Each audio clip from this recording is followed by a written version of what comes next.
اس عشرے میں انشاءاللہ ہم اور آپ کوشش کریں کہ شاید کوئی ایک آدھ دن تو ایسا ہو کہ ہم یہ سورہ پڑھ لیں تاکہ اس روایت کے مطابق ہم اس مقام پر آ سکیں۔ بسم اللہ الرحمن الرحیم۔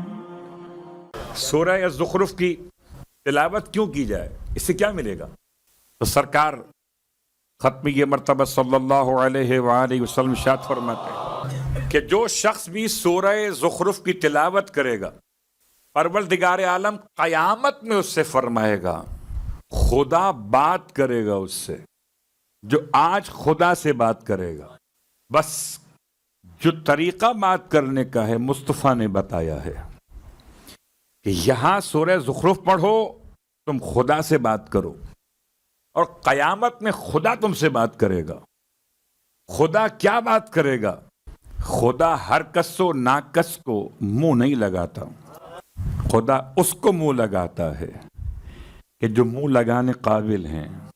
قیامت میں خدا بات کرے گا، پیغمبر فرما رہے ہیں حدیث، کیا بات کرے گا؟ سورہ زخرف کے پڑھنے والے سے فرمائے گا، آج تمہیں کوئی خوف نہیں ہے، نہ کوئی تمہیں پریشانی ہے، نہ کوئی خوف ہے، نہ کوئی پریشانی، جاؤ جنت میں حساب کے بغیر جاؤ۔ اللہ اکبر۔ اس عشرے میں انشاءاللہ ہم اور آپ کوشش کریں کہ شاید کوئی ایک آدھ دن تو ایسا ہو کہ ہم یہ سورہ پڑھ لیں تاکہ اس روایت کے مطابق ہم اس مقام پر آ سکیں جہاں خدا ہم سے فرمائے کہ کوئی خوف نہیں ہے، کوئی پریشانی نہیں ہے۔ اب آئیے تفسیر سورہ اور آیت کو چھوڑتے ہوئے آیت کا صرف ترجمہ، وَجَعَلَهَا كَلِمَةً بَاقِيَةً۔ اس سورے کی آیت نمبر 28 الفاظ کیا ہیں؟ جعلہا، خدا نے اسے قرار دیا، ہا اسے قرار دیا، کلمۃً باقیۃً، ایک ایسے کلمے کے طور پر جو ہمیشہ رہے گا، ایسے کلمے کے طور پر جو ہمیشہ رہے گا۔ کہاں پر رہے گا؟ فی عقبہ، اس کی نسل میں رہے گا۔ دونوں ضمیریں ہیں، اب جو با ضمیر ہیں وہ ضمیر کا مرجع پہچانیں گے، جو بے ضمیر ہیں انہیں سمجھ میں ضمیر نہ کبھی کل آئی تھی نہ آ جائے گی۔ صلوات پڑھے محمد و آل محمد۔ ٹھیک، آخری آیت کا لعلہم یرجعون، شاید کہ وہ لوگ واپس پلٹ آئیں۔ عجیب آیت ہے، جعلہا ہا ضمیر، عقب ہی ضمیر، لعلہم ہم ضمیر، اور تینوں کے مرجع تلاش کیجئے آپ۔ لیکن یاد رکھیے قرآن کا ایک ظاہر ہے اور 70 باطن ہیں۔ ظاہر ایک ہے، باطن 70 ہیں۔ ایک کو سمجھنے چلے تھے، وہ نہ سمجھ سکے 70 کیا خاک سمجھ میں آئیں گے، جس سے 72 سمجھ میں آ گئے۔ شاید وہ کہیں ان 70 میں کسی ایک کو پہچاننے قابل ہو جائے۔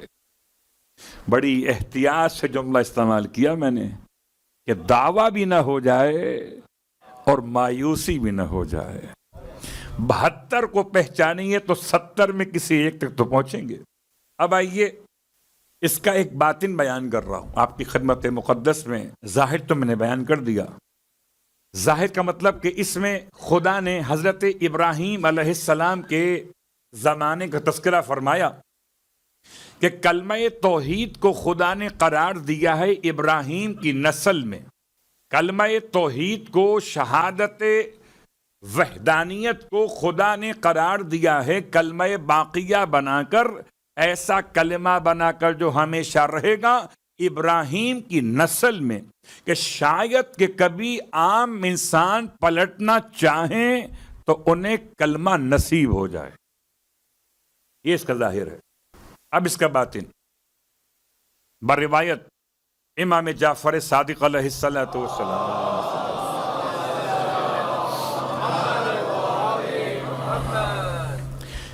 کہ پروردگار عالم نے یہ عقب ہی کے اندر ضمیر جو پلٹائی ہے، اس سے مراد امام حسین علیہ الصلوۃ والسلام ہے، اور جعلہا میں جو ہا ضمیر ہے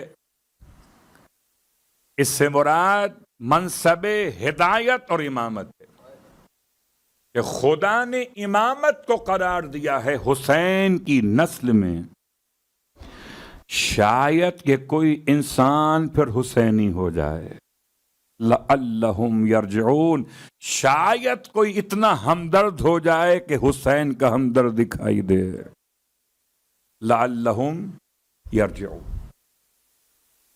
یہ آیت کا ایک بات میں نے بیان کی۔ اب آئیے جو وارث حسین اس آیت کے اعتبار سے وہ اپنے جد کو سلام کیسے کر رہے، شرح زیارت ناہیہ۔ بہت سارے افراد ہم میں سے لفظ ناہیہ سے واقف شاید نہ ہوں، تو پہلے لفظ ناہیہ کی وضاحت کر دی جائے کہ ناہیہ کسے کہتے ہیں۔ آپ کو معلوم ہے کہ حالات آل محمد کے حوالے سے کتنے مشکل رہے، اتنے مشکل رہے ہیں کہ آئمہ کو اصل ناموں سے پکارنا ممکن نہ تھا، آئمہ کو اصل ناموں سے پکارنا ممکن نہ تھا۔ کسی امام کو عالم کہہ کے پکارا، کسی کو فقیہ کہہ کر پکارا، کسی کو سید کہہ کے پکارا، اور کسی کو ہادی کہہ کے پکارا، تو کسی کو عسکری کہہ کے پکارا۔ عسکری نام نہیں ہے، ہادی نام نہیں ہے، عالم نام نہیں ہے، فقیہ نام نہیں ہے، سید نام نہیں ہے۔ ایسے حالات، تو ایسے حالات میں ایک اشارہ اور کنایہ ہوا کرتا تھا۔ بھائی آپ سمجھ جائیے، لوگ آج بھی کہتے ہیں نا، سمجھ جائیے کس کی بات ہو رہی ہے۔ وہ آئے ہوئے صلوات پڑھے محمد و آل محمد۔ میں نے اردو کا ایک محاورہ استعمال کیا تھا، تو کبھی کبھی کسی کے نام کو اگر ظاہر نہ کرنا ہو تو ضمیر استعمال کرتے ہیں کہ وہ آئے ہوئے۔ اسی انداز سے خاص سامرہ کے ماحول میں 10ویں امام، 11ویں امام اور امام زمانہ علیہ الصلوۃ والسلام تینوں ائمہ کے اعتبار سے لفظ ناہیہ استعمال ہوا خود سامرہ کے لیے۔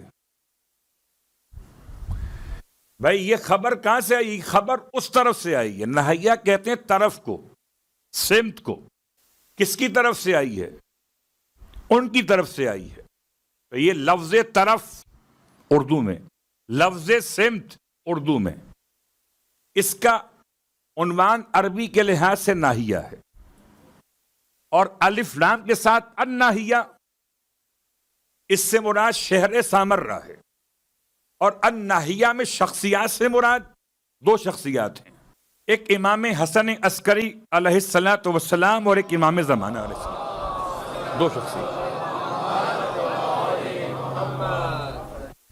کہ جب کوئی خبر 11ویں امام سے پہنچانی مقصود تھی آپ کا نام لیے بغیر، تو کہتے تھے کہ ناہیہ سے خبر آئی ہے۔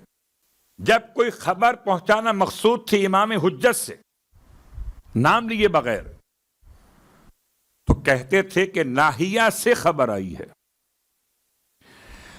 اب اتفاق یہ کہ زیارت ناہیہ بھی دو قسموں کی ہے۔ یہ قسم کا مطلب دو الگ الگ عبارتیں ہیں۔ ایک زیارت ناہیہ مشہورہ ہے اور ایک زیارت ناہیہ غیر مشہورہ ہے۔ اب لفظ غیر استعمال کر کے پریشان نہ ہوئیے، یہ غیر بھی اپنی ہے۔ کچھ غیر غیر ہیں، کچھ غیر اپنے ہیں۔